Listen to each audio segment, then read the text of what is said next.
Hello, Wayne Hills. Miss Stoffi here. I am excited to celebrate Women's History Month, and I would like to take this time to thank all of the women at Wayne Hills. I am proud to work with such a strong group of women that advocate for students and learning every day. In 1987, the federal government established March as Women's History Month. This month is a time to reflect on the women throughout history that have helped shape society. We encourage all of you to go to the Media Center and learn some more information on women you may know about. Listen to a podcast about the women's rights movement, or take a few minutes to look on social media for some interesting women who have made the world a better place. Please stay tuned for our VMA featuring our social studies department, highlight some historical women and personal vignettes. Happy Women's History Month!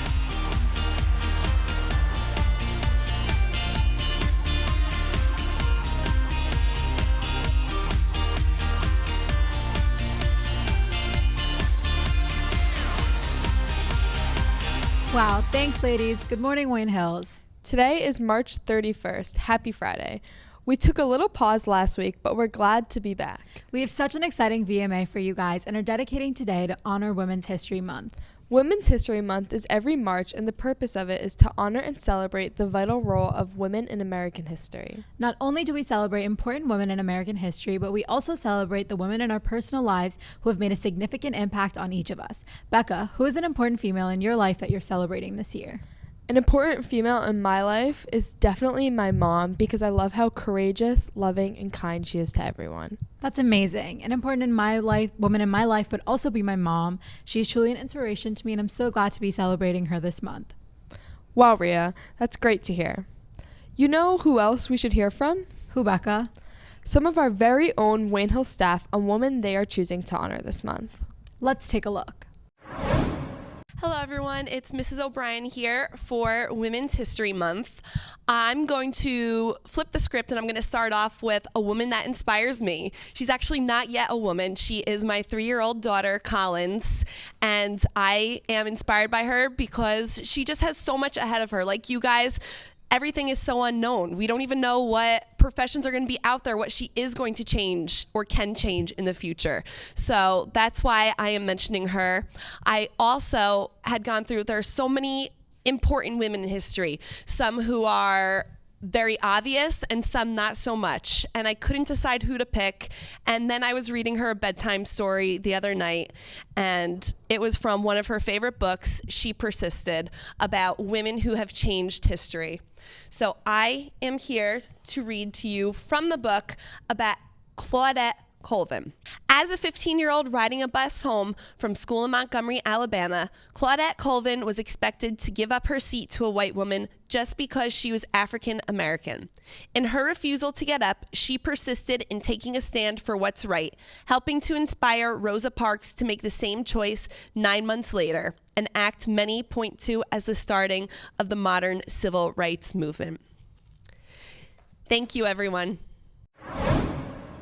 Hi, Wayne Hills. I'm Mr. Hittinger. Today, the female I'd like to highlight for Women's History Month is Hattie McDaniel. Miss McDaniel is the first African American to be nominated for and win an Oscar for a performance in the 1939 classic of the golden age of Hollywood, Gone with the Wind. Miss McDaniel experienced both racism and segregation throughout her acting career, including being barred from the world premiere of the film in Atlanta due to Georgia segregation laws. Despite this, Hattie McDaniel inspired a whole generation of aspiring black actors in her memorable acceptance speech. At the 12th Annual Academy Awards in Hollywood, she humbly said, "I sincerely hope I shall always be a credit to my race and to the motion picture industry." The other female I'd like to recognize is my great-grandmother, Rose Luciani DeLaura. Rose grew up in nearby Wanacue, a small town in which her family endured discrimination as Italian Catholics and economic despair during the Great Depression. Yet my great-grandmother prevailed, becoming the first member of my family to graduate high school. Much of my childhood was spent with her, and it was during the time spent with her that I developed an appreciation for American history. Whether she was praising FDR or singing of Betsy Ross, my great-grandmother taught me how to be patriotic. My passion for our country's history was inspired by hers, and I am eternally grateful for the lessons she taught me. Thank you, and happy Women's History Month. So the woman that I chose is Susie Essman. When I first got cable back early 90s, one of the first stand-ups that I really, female stand-ups that I really saw a lot and grew to love. Going to the city comedy clubs when I was in high school, saw her a lot because she was a big club comic in New York City back then. Always loved her, and was thrilled that she's getting the recognition playing the great Susie Green character on Curb Your Enthusiasm. So Susie Essman, definitely should check out her old stand-up and watch Curb. I'm Mr. Perry, and I teach US 1 and US 2 here at Wayne Hills High School. One historical female who I believe should be honored during Women's History Month is author Louisa May Alcott. Not only did she write the book Little Women, but she was also a staunch advocate of the abolitionist and women's suffrage movement. Her work continues to inspire generations of readers. Hi, this is Mr. Terso. In celebration of Women's History Month, I would like to say a few words about a remarkable woman who made her mark on the world stage over 400 years ago. Her name is Nur Jahan. In 1611, 34-year-old Nur Jahan, daughter of a Persian noble, became the 20th and most cherished wife of Emperor Jahangir. While other wives were secluded behind walls, Nur ruled the vast Mughal Empire alongside her husband and governed in his stead as his health failed and his attentions wandered from matters of state. Nur Jahan was the only Mughal empress who had coins minted with her name on them. An ace marksman, she was also seen hunting tigers with her husband. Known for her shrewd planning and physical strength, Nur Jahan was able to rescue Jahangir from the clutches of rebels in 1626.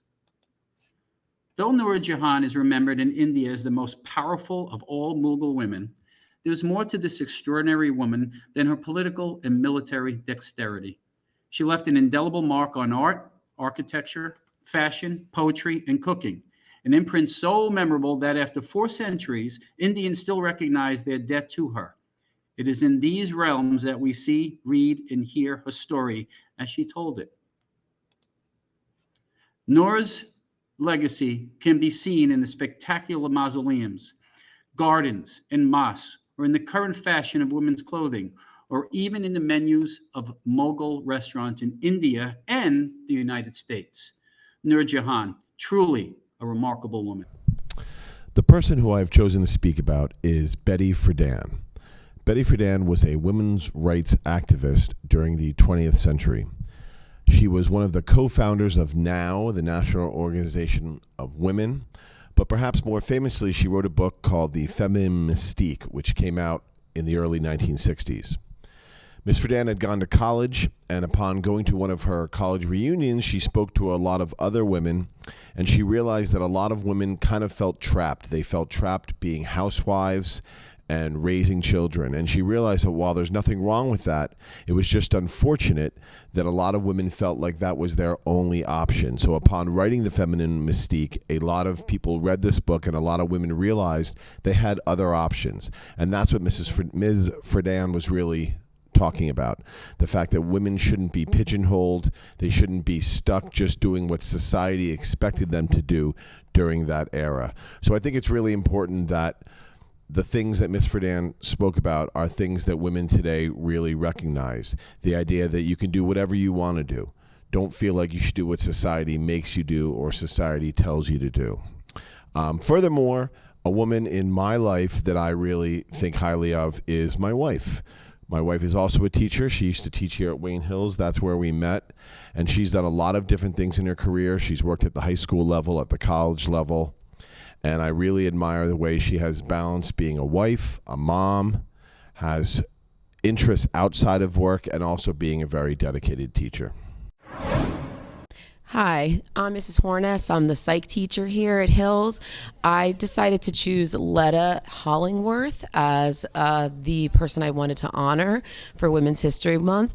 She actually started her career off as a teacher and principal, and eventually she got married and moved to New York with her husband. Unfortunately, when she moved, she was not allowed to work, as the laws in the early 1900s did not allow married women to have a career. So she ended up going back to school, ended up studying under another well-known psychologist, and decided to do research in educational psych and work towards her PhD. She was able to actually help refute some of the, ideas that unfortunately did not allow women to have a proper place in society. She allowed women to start having careers outside of the home. She refuted the idea that women's menopausal cycle affected their rationale and intelligence, and she performed experiments to show that women had the same mental abilities as males, no matter what time of the month it is. And so that helped segue the future for more women to enter the career and workforce like she did. Hi, Wayne Hills. I'm Mr. Lombardi, and for Women's History Month, I chose to talk about Eleanor Roosevelt. Roosevelt is famously known for being the wife and First Lady of U.S. President FDR. However, unlike many First Ladies before her, Roosevelt took an active role and can be credited with establishing the modern First Lady position. In office, she was a prominent spokesperson for African American civil rights and helped to bring diversity to the White House. In the late 1940s, Roosevelt became very involved with human rights around the world. She was appointed by President Truman as a delegate to the UN General Assembly. In 1946, she became the first chairperson of the UN Commission on Human Rights. She remained a powerful force on the commission until her eventual resignation in 1953.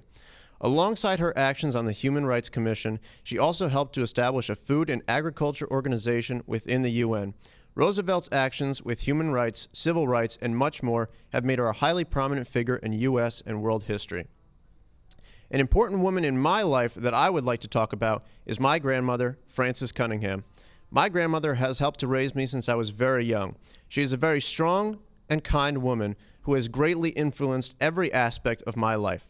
So for Women's History Month, I would like to say thank you to my grandmother for everything she has done for me. Happy Women's History Month, Wayne Hills. Hi, I'm Mr. Demikoff. I teach social studies US 1 and US 2 here at the high school. I chose Amelia Earhart as the woman to honor for Women's History Month. She was a leader in the aviation industry, the bravery and courage that she showed. She was the first woman to fly across the Atlantic, second person overall, and the first person to fly solo across the Pacific Ocean. The courage, bravery that she showed shattered the norms at the time. So I think she is deserved to be honored for Women's History Month. Hi, I'm Ms. Logothetis, and I chose the Amazon female warriors, who were a legendary tribe of women who were said to have lived in ancient Greece. They were known for their extraordinary fighting skills and were often depicted as fierce and independent, living in this matriarchal society. I recognize them as significant and inspiring because these warriors are an example of women's power and resilience, especially in a time when women's roles and capabilities were often underestimated and undervalued in many cultures, especially in the one they lived during ancient times. Their story serves as a reminder of the potential for women to overcome stereotypes and limitations and become powerful agents of change in their societies. Hi, my name is Mr. Juskowitz. I'm a history teacher at Wayne Hills High School. In honor of Women's History Month, I would like to honor Rosa Parks for all that she accomplished during the Civil Rights Movement. Thank you. Hi, it's Dr. Saperstein. I teach world history here at Wayne Hills. The individual I chose to celebrate for Women's History Month is Christine Lagarde, who has been a trailblazer. She is the first woman to have served as finance minister of a G7 economy when working as France's Minister of Finance, and the first female managing director of the International Monetary Fund. Lagarde is also currently the first woman to lead the European Central Bank as its president. For Women's History Month, I chose to commemorate Gloria Steinem, a smart, sassy, and stylish feminist leader.